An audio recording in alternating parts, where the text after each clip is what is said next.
कार्य की योजना को प्रकट न करें। हे अर्जुन, जब तक कोई योजना पूरी न हो जाए उसे अपने मन के भीतर ही रखो।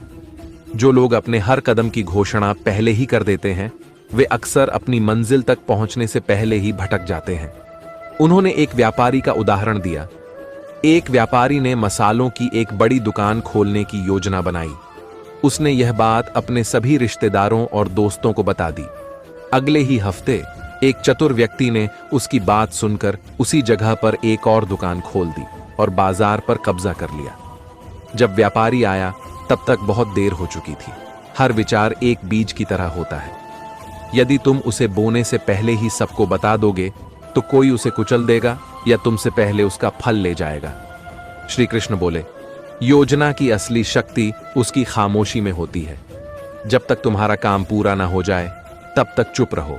अपने इरादे, अपनी दिशा और अपने अगले कदम को केवल अपने तक ही सीमित रखो।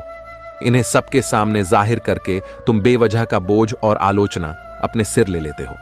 यह संसार तुम्हारी योजना की रक्षा नहीं करेगा, न ही तुम्हारी असफलता की जिम्मेदारी उठाएगा।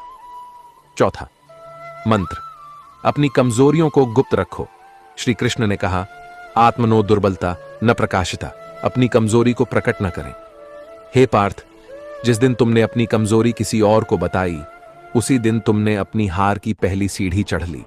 अर्जुन ने पूछा, हे केशव, क्या हम अपने प्रियजनों के सामने भी अपनी पीड़ा या कमजोरी नहीं बता सकते? श्री कृष्ण मुस्कुराए और बोले, प्रियजन अक्सर तब तक तुम्हारे साथ होते हैं जब तक तुम्हारी शक्ति उन्हें लाभ देती है, लेकिन जैसे ही तुम्हारी कमजोरी सामने आती है वही लोग या तो दूर हो जाते हैं या पीठ पीछे तुम पर वार करते हैं। उन्होंने एक योद्धा की कहानी सुनाई। एक योद्धा को तीरों से बहुत डर लगता था। उसने अपने सबसे करीबी साथी को यह बात बताई। कुछ समय बाद वही साथी दुश्मन से जा मिला और युद्ध में सबसे पहले तीर उसी